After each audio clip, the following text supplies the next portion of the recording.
A Alerj doa 19 milhões de reais para equipar presídios do estado. Parlamentares discutem projeto para combater roubo de bicicletas.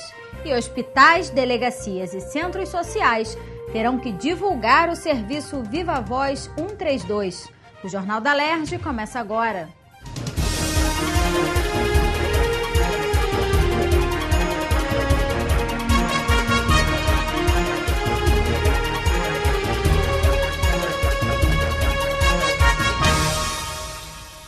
A expectativa para a entrada das unidades de polícia pacificadora no Complexo da Maré, no dia 30 de junho, está mobilizando órgãos do governo e sociedade civil. Eles apresentaram projetos para a comunidade em um debate organizado pelo Fórum de Desenvolvimento Estratégico do Estado. O presidente da Alerj, deputado Jorge Pisciani, disse que a Assembleia Legislativa vai fiscalizar rigorosamente o cumprimento das políticas públicas propostas pelos órgãos do Estado. Representantes de setores do Estado, Prefeitura e Poder Judiciário apresentaram ações que serão desenvolvidas na nova fase de pacificação em junho. Há quase um ano, o Complexo da Maré é ocupado pelo Exército e agora ficará sob o controle da Polícia Militar. Para ajudar os moradores juridicamente, projetos do Poder Judiciário serão implementados na comunidade. Estamos levando um projeto do tribunal que se chama Justiça Itinerante. A Justiça Itinerante é uma espécie de um fórum sobre rodas. Dentro do ônibus estão o juiz de direito, o promotor de justiça, defensor público, com um certo número de funcionários da justiça e também com os estagiários. Então, no ônibus, nós fazemos o atendimento das pessoas na área de direito de família, na área de interdições e tutelas, na área de juizados especiais cíveis e, principalmente, um dos focos realmente essenciais são a transformação das uniões estáveis em casamento e a questão de erradicação do subregistro de nascimento e retificação dos registros de casamento, nascimento e óbito que eventualmente contiverem erros. Nós teremos a Justiça Itinerante nesse desenho que eu acabei de mencionar, uma vez por semana, regularmente, prestando serviço, prestando ajuda no âmbito da solução de conflitos. A gente está desenvolvendo 2 projetos para a Maré e para outras comunidades. A primeira delas é a capacitação das lideranças comunitárias, legitimadas pela própria comunidade, oferecendo a elas a capacitação em mediação para que elas, na própria comunidade, sejam as operadoras do sistema de mediação, podendo resolver seus conflitos internos, interpessoais, na própria comunidade. E o outro projeto é a capacitação de mediador e instalação de núcleos de mediação em ambiente escolar. A SEDAI também apresentou um sistema de tratamento de água e esgoto que será construído para atender a população da Maré. Até ficar pronto, foi criada uma coordenação para resolver problemas que afetam os moradores. Hoje são quase 140 mil habitantes e o sistema de esgotamento sanitário ele se confunde lá com o sistema de drenagem. Que apenas com essa obra que vai ser executada mais à frente, que vai retirar todo o esgoto para a Estação da Alegria, é que vai separar do sistema de pluvial. Criamos agora uma coordenação de operação e manutenção de água e esgoto da Maré. É uma coordenação que vai ficar voltada apenas para a Maré, percorrendo e vendo todos os problemas que pontualmente a gente pode resolver com uma troca de manilhas, ou com uma desobstrução de mau porte, ou com algumas trocas de ligações, até que a obra de grande porte para a comunidade seja executada. Representando o prefeito do Rio, o secretário Pedro Paulo anunciou que serão disponibilizados 240 milhões para a construção de escolas na Maré, além de investimentos na área da saúde. Só na Maré nós estamos fazendo 19 unidades de ensino. É importante, só para a gente ter a noção dos números, nós tivemos no ciclo dos CIEPs, somente 5 CIEPs na Maré, nós estamos fazendo 19 escolas em tempo integral, então tem muito investimento sendo feito. Então, na área de saúde, hoje nós já temos 80% do programa de saúde da família, nós vamos chegar a 100% em 2016. Importante lembrar que a cidade como um todo terá 70% de atendimento do programa de saúde na família, mas nosso objetivo na Maré, em todas as comunidades pacificadas, é chegar a 100% do programa de saúde da família através das clínicas da família. Quem mora na comunidade quer cada vez mais investimentos através de ações sociais. Violência pra gente não é só violência de bala, não é só violência de arma, e sim violência de nutrição, criança na rua, fora de escola. Então a maior violência que tem, que o povo da Maré sofre, é exatamente isso, a violência social. É uma violência muito maior que cria a violência bélica. O governador do Rio participou do evento e ressaltou que a Maré possui uma topografia que permite a implantação de serviços para a comunidade. O governador Luiz Fernando Pezão também falou durante o debate do programa que está sendo elaborado para monitorar a maré através de câmeras que serão espalhadas pela comunidade. Pedi para fazer um levantamento, nós vamos fazê-lo não só dentro das comunidades pacificadas, como a gente quer fazer em bairros, quer estender na região metropolitana. Já temos experiência junto com Volta Redonda, com Friburgo, agora com Niterói. Integração da Polícia Militar, Polícia Civil, Guarda Municipal. Então é aprofundar e eu pedi levantamento de custos. Tem umas comunidades que nós vamos fazer mais rápidos. O presidente da Alerj, deputado Jorge Pisciani, elogiou as propostas apresentadas pelos órgãos e disse que a Assembleia vai cobrar a implantação dessas políticas públicas. Tem sido feitas ações maravilhosas nas comunidades pacificadas, mas de forma desintegrada, desorganizada.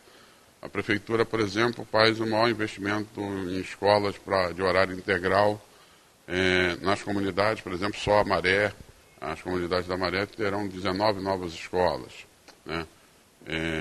São investimentos muito estruturantes. Tem 84% de ocupação no médico de família. Pode chegar a 100% com duas clínicas que estão sendo feitas.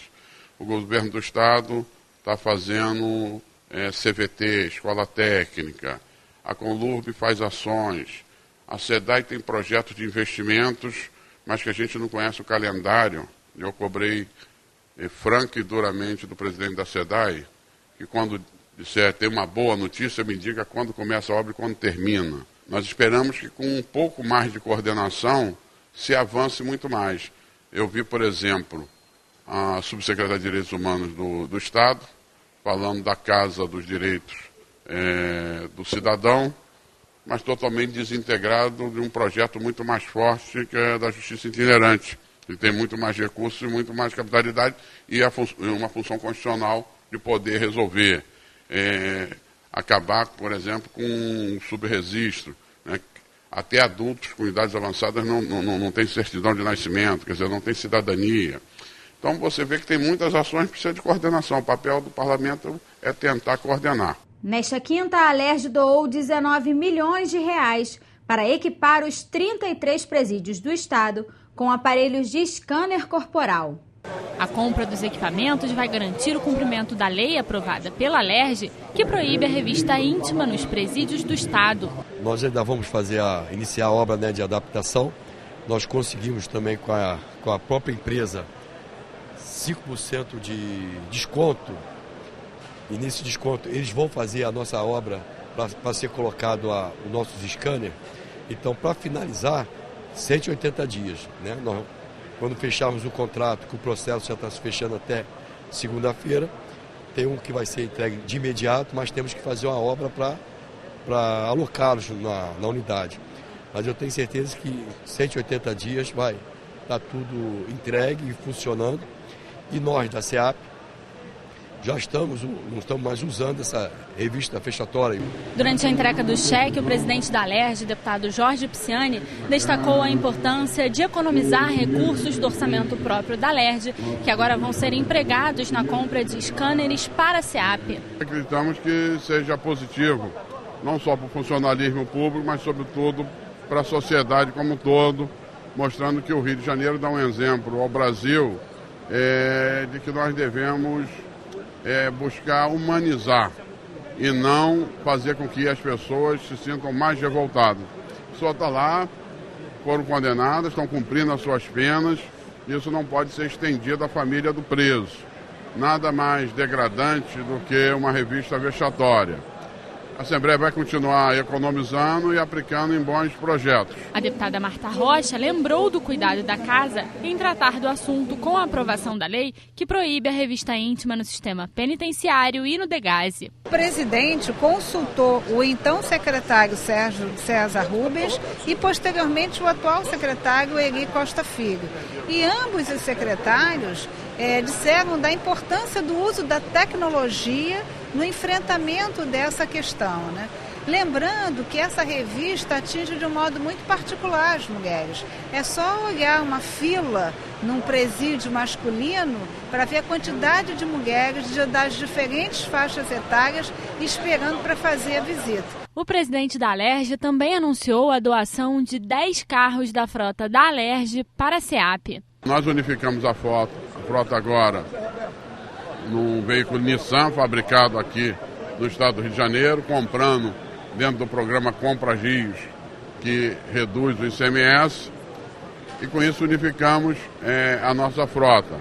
E estamos pegando a frota anterior e doando. É muito difícil para o parlamento vender, sair por aí vendendo carro usado. Então nós estamos doando, mas doando com critério. Então o coronel Eri nos demonstrou, pela quantidade de unidades prisionais, são em torno de mais de 30 unidades prisionais, a necessidade de veículos, né? Sobretudo no momento que o Estado falta recurso, o aluguel seria muito caro para eles. Então, nós estamos doando, vamos doar, estamos na fase de revisão dos carros e nos próximos dias vamos fazer a doação de 10 veículos para a SEAP, como parâmetro para outras unidades do Estado da área social. O presidente da Alerj disse ainda que pretende continuar economizando e doando os recursos para outras áreas do Estado. Estamos aí numa parceria em curso com o Rio Solidário, né, e vamos anunciar aí novas medidas na área social. Estamos discutindo também com a Polícia Militar pelo menos 2 programas importantes. Um que atende os policiais acidentados, né? Que tem que fazer fisioterapia, que estão em recuperação, muitos tetraplégicos, né? Já que cada dia mais a profissão de policial é uma profissão de risco, né? Então nós pretendemos economizar numa ponta e aplicar para ajudar em projetos sociais relevantes. Os deputados André Siciliano e Marta Rocha receberam o presidente da Comissão de Segurança de Ciclistas da cidade do Rio para ouvirem sugestões que possam ser incluídas em 2 projetos de lei para combater o roubo de bicicletas no estado. A prioridade é que o roubo e o furto de bicicletas sejam um tipo de crime específico que possam ser contabilizados nas estatísticas. Os projetos dos deputados André Siciliano e Marta Rocha serão analisados para irem à votação no plenário. Hoje, o roubo ou furto de bicicletas são classificados como assalto a transeunte, o que dificulta o trabalho nas delegacias e impede que haja uma ação mais incisiva das forças de segurança, já que não há dados previamente divulgados. Roubo e furto é o genérico, mas eu tenho RO de roubo e furto de celular, de roubo e furto à residência, roubo e furto a estabelecimento comercial, roubo e furto a veículo, né? Roubo e furto de carga. Então, por que não fazer o roubo e furto à bicicleta? Hoje, a Polícia Civil tem um banco de dados, mas eu faço uma consulta a diversos filtros dentro desse banco de dados. Se eu já tenho esse título, imediatamente, com a estatística, vai me ser dado outros dados. Além da quantidade, vai me ser dado local do fato, vai me ser dado características dos autores, vai ser dado a dinâmica do evento. E hoje a bicicleta, exemplo do veículo, ele tem um chassi. Hoje a bicicleta é um produto altamente economicamente rentável, então eu quero saber onde é que estão os receptadores. Entre as reclamações dos ciclistas também está o comércio de peças de bicicletas consideradas caras por preços bem menores. O acesso se dá na maioria das vezes pela internet. O projeto do deputado André Siciliano quer combater esta prática e estimular os proprietários a identificarem suas bicicletas. Que a gente possa também dar a nossa contribuição do Legislativo para que possamos fazer conscientização também do usuário, né, do ciclista, para que ele possa ter a nota fiscal com o número de série do chassi da bicicleta, que ele possa ter, de alguma forma, uma identificação própria da bicicleta e mesmo, como já foi dito, né, evitar também a compra de parte de peças da bicicleta, comércio eletrônico, porque isso facilita. Quem rouba a bicicleta, ele tem um comércio, porque ele tem um valor do bem. E o que a gente tem acompanhado é que os próprios ciclistas podem estar hoje comprando peças de bicicletas roubadas. Então, também saber da procedência. A gente cria também um cadastro, né, das bicicletas recuperadas nesses 2 projetos, para que a gente possa também dar publicidade para que o ciclista que teve a bicicleta furtada ou roubada possa também recuperar o seu bem.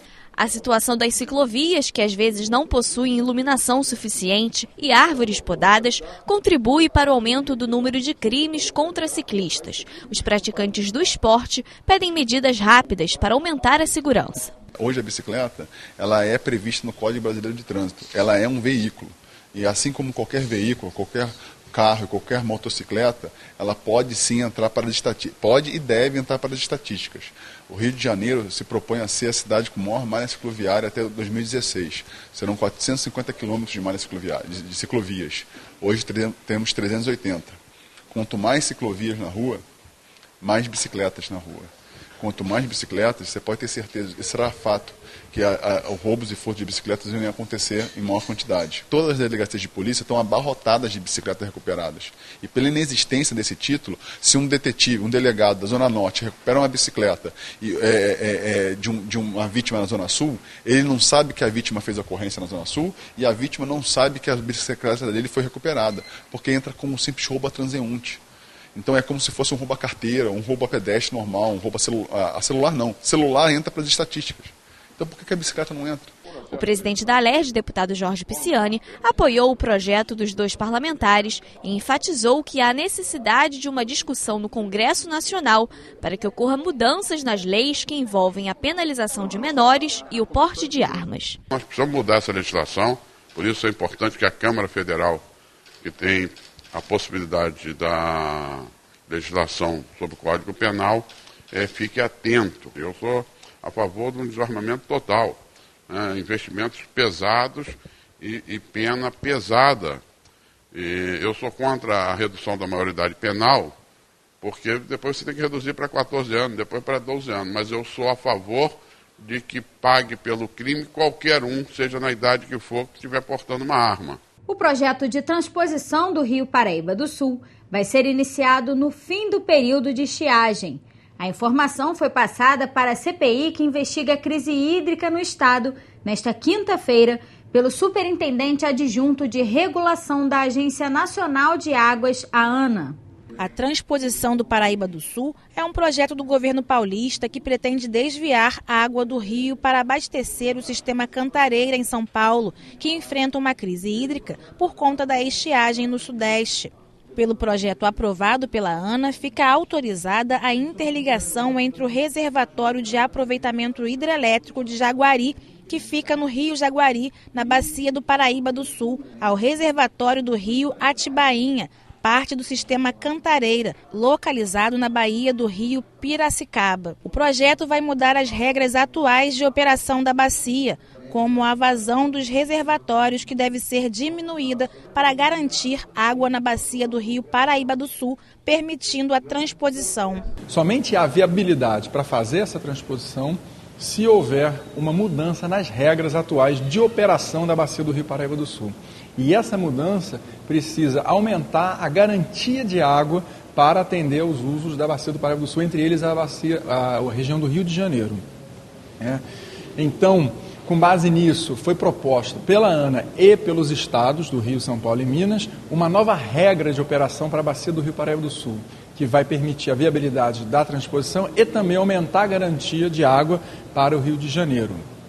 Essa nova regra foi acordada pela ANA e pelos estados de São Paulo, Minas e Rio, e no momento ela está num processo de discussão junto ao Comitê da Bacia do Rio Paraíba do Sul e ao Operador Nacional do Sistema Elétrico, o ONS.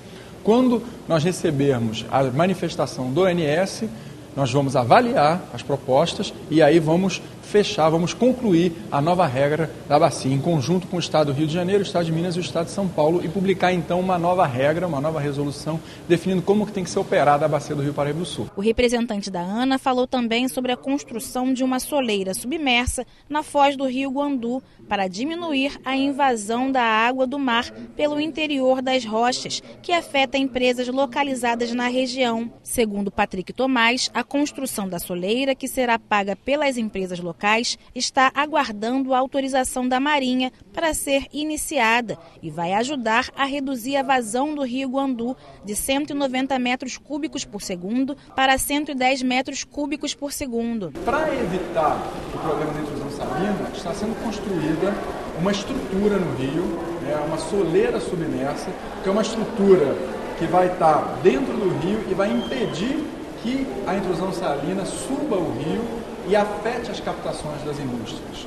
Então, com essa estrutura, vai ser possível reduzir a vazão do Rio Guandu sem atrapalhar, sem causar interrupção das captações das indústrias, porque essa estrutura vai conter a intrusão salina próxima da foz e vai fazer com que a qualidade da água onde as indústrias estão localizadas se mantenha boa e permita que elas continuem captando. O presidente da CPI, deputado Luiz Paulo, elogiou a apresentação feita pelo representante da ANA e solicitou que seja encaminhado à CPI o projeto de transposição do Rio Paraíba do Sul. A Agência Nacional das Águas, que é intitulada de ANA, mandou aqui um profissional bastante habilitado e conhecedor do assunto, que foi o engenheiro Patrick, né? E ele deu as explicações necessárias, né, sobre o que será essa captação, essa transposição do Rio Paraíba do Sul, no sentido de, no período de crise hídrica, se manter 110 metros cúbicos por segundo de vazão no rio, que seria o mínimo necessário para o sistema Guandu funcionar bem e também para se evitar a língua salgada no canal do Rio São Francisco, né? E também mostrou que fora do período crítico se quer trabalhar com uma vazão de 190 metros cúbicos por segundo, que é uma vazão boa para diluir também a carga sólida dentro do rio. Agora, nós vamos pedir à ANA o projeto que a Sabesp fez dessa transposição, né? Como também tentar verificar qual é o cronograma dessa transposição, para que essa transposição seja uma via de mão dupla, isto é, para tirar a água do Paraíba e levar para o sistema de Piracicaba, onde tem Cantareira, mas também para ter a função reversa, né, quando assim for necessário. A redução no número de adolescentes que usam drogas no estado depende de uma integração entre as secretarias de saúde, assistência social e o Ministério Público. A conclusão é da secretária Tereza Cosentino, que foi ouvida nesta quinta-feira pela CPI do crack. Durante a reunião, a secretária de Assistência Social informou: mais de 70% dos adolescentes que estão nas ruas têm família e viveram em um lar violento. Por isso, muitos recorrem às drogas para aliviar a dor e saciar a fome. Ela explicou que para tratar um dependente químico é preciso primeiro admitir que a droga dá prazer. Para a secretária, é preciso encarar o problema com lucidez. Tereza Cosentino disse que é necessário utilizar gatilhos para a recuperação dos usuários. Destacou a prática de esportes e das artes. A questão do compromisso que o esporte traz e a arte também traz, eu não posso falhar porque o meu time conta comigo. Então eu não posso chegar para jogar de ressaca, doidão, porque se eu sou goleiro eu vou frangar todas, né? Eu tenho compromisso com o meu time. Eu tenho um compromisso com aquele coletivo que me ajuda. E fora isso, o brasileiro tem uma facilidade para praticar esporte que é uma coisa impressionante, né? Badminton. Ninguém já ouviu falar em badminton até um ano atrás, já é campeão de badminton. Qualquer coisa que você leve o esporte para a criança brasileira, ela tem habilidades físicas muito grandes. Então, muito rapidamente, ela responde e começa a ter resultado, a participar de uma competição, a ir bem na competição, a conhecer pessoas novas, do outro município, da outra escola, né? E vai aumentando sua rede de amizades. Isso tudo integra, e quando integra, certamente você reduz a possibilidade dela ser capturada pela droga. A secretária explicou ainda que no ano passado, o governo do estado criou uma secretaria especialmente para cuidar da dependência química. Ela alertou que é preciso um trabalho de integração entre o Estado e o Ministério Público para a redução do número de casos. Se é a assistência social que está executando, né? E eu chamo, portanto, de acolhimento ou abrigamento. Mas se eu tenho um médico, o Ministério Público passa a entender que aquilo é uma unidade da saúde. Se não é da saúde, se é da ciência, não pode ter médico. Mas o que eu faço, que é cuidar desse menino, eu preciso de um médico de plantão. Porque esse menino pode ter uma crise convulsiva, ele pode apresentar problemas pela ausência da droga, do consumo da droga. Então, essa compreensão assim, de várias reuniões com o Ministério Público, a gente chegar a um entendimento que essa instituição é uma instituição híbrida. Eu acho muito positivo, e até mais, ou durante a CPI ou depois da CPI, e não como uma convocação, mas como uma sugestão de política pública, a reunião da Secretaria de Assistência com o Secretário de Saúde e a Secretaria de Prevenção às Drogas para estabelecer uma política efetiva. Estabelecendo as regras, eu acho que fica ainda melhor para que na ponta esses meninos e meninas, esses jovens, tenham um efetivo combate e tentar solucionar esse grande problema da droga no estado do Rio de Janeiro. A CPI, que investiga as perdas econômicas e sociais que o estado sofreu nos últimos 10 anos por influência da má gestão na Petrobras, vai estudar uma forma de propor uma revisão tributária para o estado do Rio, em seu relatório final. Nesta quinta-feira, a comissão ouviu o economista José Roberto Rodrigues Afonso, que falou sobre as perdas da estatal e da arrecadação do estado. Segundo o economista, este ano o Rio já perdeu 35% do repasse mensal de participação especial e pode perder ainda mais.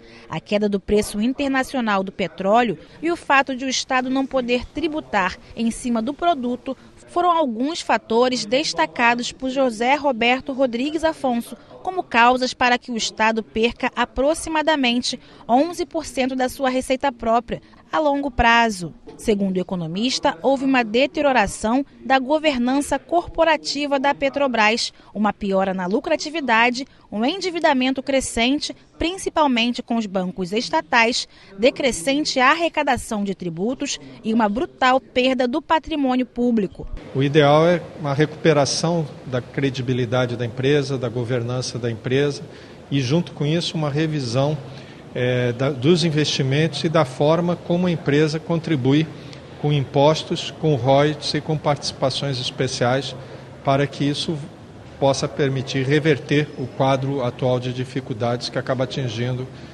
todos os governos do estado. O Rio, que já está perdendo receita com a queda dos preços e também com a desorganização da Petrobras, ainda teria uma nova perda, tendo que redistribuir para os demais estados não produtores essa receita. No conjunto, quer dizer, somado isso tudo, é uma preocupação que o Rio de Janeiro possa vir a perder algo como 56% do que ele recebe hoje do setor de petróleo, e isso representaria algo como 11% a 12% da sua receita própria. É muita receita e num momento em que, obviamente, você não tem possibilidade de cortar gastos com educação, com saúde, com segurança para compensar essa perda de receita. O presidente da CPI, deputado Edson Albertassi, considerou as informações passadas pelo economista à CPI relevantes e disse que a comissão vai estudar a construção de uma lei específica de revisão tributária para o Estado. Demonstrou claramente aqui a participação decadente da Petrobras nas receitas tributárias de todo o país, e isso afeta radicalmente o Rio de Janeiro. Isso foi demonstrado aqui com dados publicados recentemente pela Petrobras, também pela Agência Nacional do Petróleo, e com isso a gente tem, de fato, aqui a opinião sincera dele de que há necessidade de uma revisão tributária no país, e também aqui no Rio de Janeiro a necessidade real de também se fazer uma revisão tributária para que a gente tenha, de fato, para os próximos anos, uma condição mais tranquila de receitas aqui no Rio de Janeiro. Eu acho que esse é um dos pontos de contribuição que a CPI pode deixar, a proposta de uma lei específica. Ainda, claro, não temos a informação exata do que pode ser, mas ele também vai encaminhar contribuições para que a gente no futuro possa, de fato, encaminhar no relatório e assim, casa a casa, aceite que aprove em plenário, para que a gente tenha, de fato, uma condição melhor nas receitas tributárias do Rio de Janeiro. A empresa olímpica municipal fez uma apresentação sobre a preparação dos Jogos Paralímpicos de 2016 aos deputados da Comissão da Pessoa com Deficiência. Os parlamentares saíram otimistas da primeira audiência pública do grupo. Os Jogos Paralímpicos Rio 2016 vão receber mais de 4.000 atletas, que vão disputar 23 modalidades esportivas. O Parque Olímpico, na Barra da Tijuca, abriga 10 modalidades, como basquete e judô. Em Deodoro, mais 4 modalidades, entre elas o rugby. Luiz Eduardo Pesotti destacou a preocupação com a adequação das instalações e do seu entorno à necessidade de acessibilidade de atletas e espectadores. Ele disse que o piso do parque dos atletas, por exemplo, está sendo todo desenvolvido no local para evitar a trepidação das cadeiras de rodas. Nesse entorno imediato de todas as instalações esportivas, todos eles estão sendo requalificados de formas a adequá-los à acessibilidade, adequá-los à quantidade de pessoas que vão usar esse espaço durante a Olimpíada e a Paralimpíada, que a gente fala aí de uma multidão. Então a gente precisa de várias áreas da cidade requalificadas e com condições necessárias para que o público chegue a essas instalações com qualidade, com conforto, como qualquer pessoa, seja com mobilidade reduzida, com pessoas em cadeira de roda ou pessoas sem deficiência. E nós temos muita preocupação não só com o local onde vai ser efetuados os jogos, mas sim do entorno e da cidade como um todo, porque as pessoas, os atletas, os turistas, eles vão frequentar os pontos turísticos da cidade, não vai ser somente os estádios, e essa é a nossa preocupação, tanto na questão da acessibilidade do mobiliário urbano, mas também do transporte e outras coisas como restaurantes que ainda não estão aptos a receber a pessoa com deficiência. Já o presidente do Comitê Paralímpico Brasileiro disse que pretende que os Jogos do Rio sejam o maior em número de público. A meta é vender 3 milhões de ingressos para os Jogos Paralímpicos. Seria a edição de Jogos Paralímpicos com o maior número de ingressos vendidos. Existe uma série de iniciativas, fundamentalmente de promoção dos jogos. A estratégia de preços também faz parte dessa iniciativa. Os preços são muito acessíveis, você tem ingressos muitos a R$10, a R$20, podendo até dividir, dependendo da modalidade de compra. Então, a gente entende que o preço dos ingressos não vai ser impeditivo para ninguém. O presidente da comissão, deputado Márcio Pacheco, destacou as diferenças com a preparação dos Jogos Pan-Americanos. Sem dúvida nenhuma, mudou a visão do poder público em relação à atenção do legado para a pessoa com deficiência, quando voltou os olhos para a Paralimpíada. O legado do Pan-Americano não foi bom. E o que me pareceu nessa apresentação, que obviamente só se concluirá no advento da própria Olimpíada, é que a visão mudou. Há uma atenção muito maior do poder público para a acessibilidade, para as pessoas com deficiência, para os atletas e para o legado. A Comissão de Habitação da Alerj ouviu nesta quinta-feira o secretário estadual de Habitação, Bernardo Rossi. Ele falou sobre os projetos desenvolvidos pela pasta e anunciou investimentos de R$100 milhões em Itaboraí, além da construção de 700 unidades habitacionais ainda este ano.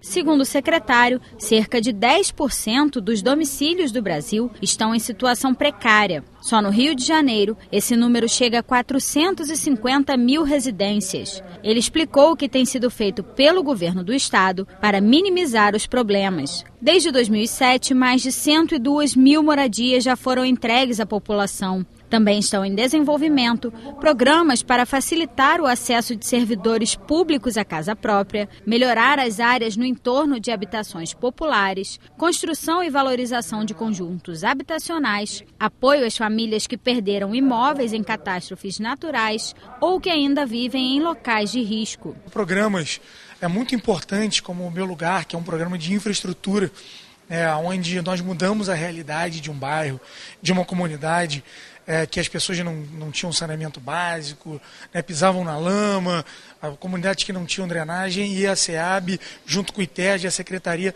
fazem essa transformação na vida das pessoas. Porque reduzir o déficit habitacional não é só a construção de casas, né, manter o que já existe, construção de casas, fazer regularização fundiária, programas como o programa de Cara Nova, que eu também tive a oportunidade de falar aqui, programas em parceria com a Defesa Civil também, que é voltado para essas pessoas, como o programa Habitar, com o programa SOS Habitação. Então, sim, nós estamos voltados para quem nunca teve o lar, mas também para quem perdeu o seu lar ou para pessoas que vivem precariamente. O deputado Dr. Sadi Noel comemorou o anúncio de investimentos de 100 milhões de reais do programa Meu Lugar no município de Itaboraí. É o investimento mais importante que vai ser feito na nossa cidade, tirando o Comperge, do governo do estado nos últimos 20 anos. Quero agradecer ao secretário Bernardo Rossi por tamanha coragem de botar numa cidade que nada tem em termos de saneamento, asfalto e água, um projeto de tamanha magnitude. A presidente da Comissão de Habitação, deputada Zeidan, pediu que a secretaria envie à Alerj informações sobre a segurança nos conjuntos habitacionais, os programas de integração social e a previsão de construções para 2015. Ela também cobrou empenho para resolver os problemas habitacionais no interior do estado. Nós temos muitos problemas habitacionais, um déficit muito grande aqui no município, mas nós temos uma prioridade de olhar a questão fundiária também. Então nós estamos conversando com o movimento social, o MST, e queremos sensibilizar o governo do estado, o nosso governador Pezão, que tem certeza que tem esse olhar, para que nós possamos, no interior, priorizar os assentamentos. Temos muitas terras improdutivas, nós precisamos potencializar essa produção agrícola no estado do Rio, transformar, que eu sempre digo, o interior do Rio como o interior paulista de São Paulo. O estado do Rio tem uma potência econômica muito grande que está subutilizada. Nesta quinta-feira, os parlamentares rejeitaram 2 vetos do governo a projetos aprovados na Alerj. Um deles foi ao projeto do deputado Samuel Malafaia, que obriga hospitais, delegacias e centros sociais a divulgar o serviço Viva Voz 132. O atendimento oferecido pelo governo federal orienta sobre os riscos do uso de drogas. O aviso deve ser feito com placas, cartazes ou adesivos.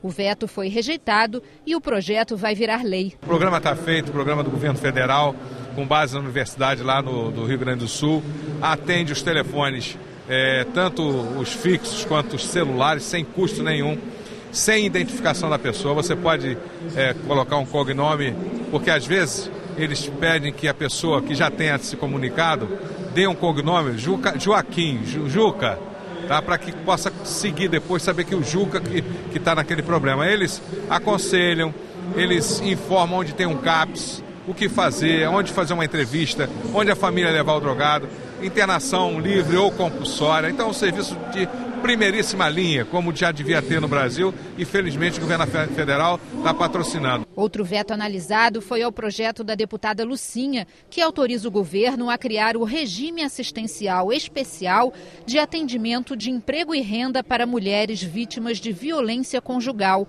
O objetivo da proposta é garantir a inserção de mulheres no mercado de trabalho. O texto garante 20% das vagas de cursos de capacitação e qualificação profissional oferecidos pela Secretaria de Trabalho do Estado e também 20% dos encaminhamentos mensais feitos pelas agências de trabalho do governo para as vagas em empresas. O veto foi derrubado. Nós criamos um percentual de 20% dos cursos de qualificação profissional anual sejam destinados às mulheres que sofrem esse tipo de violência, como também inserir no mercado de trabalho, através da Secretaria Estadual de Desenvolvimento e Emprego e através da própria Secretaria de Desenvolvimento Social. E isso é importante porque todas essas mulheres inseridas no mercado de trabalho, elas vão ter independência, vão poder sustentar os seus filhos fora daquele ambiente de maus tratos, de violência. O projeto da deputada Márcia Giovanni garante que as provas físicas nos concursos públicos sejam adaptadas para pessoas com necessidades especiais. A proposta foi aprovada e segue para sanção ou veto do governador. Uma pessoa vai prestar um concurso para a Polícia Militar, ou para a Polícia Civil. Ela tem uma certa deficiência. Como que ela vai competir correndo uma prova de 200 metros? Passou em toda a primeira etapa e vai ser eliminado porque ela não consegue essa prova de 200 metros. Então, o que a gente quer é que seja revista e seja readequada às necessidades dessa pessoa portadora. As salas de cinema do estado podem ser obrigadas a exibir propagandas que mostrem as consequências do uso de drogas. O projeto do deputado Vaguinho foi aprovado em primeira discussão e retorna ao plenário para a segunda. O Jornal da Alerj fica por aqui. Você pode acompanhar a programação também em nosso site e pelas redes sociais. TV Alerj, o canal do povo fluminense.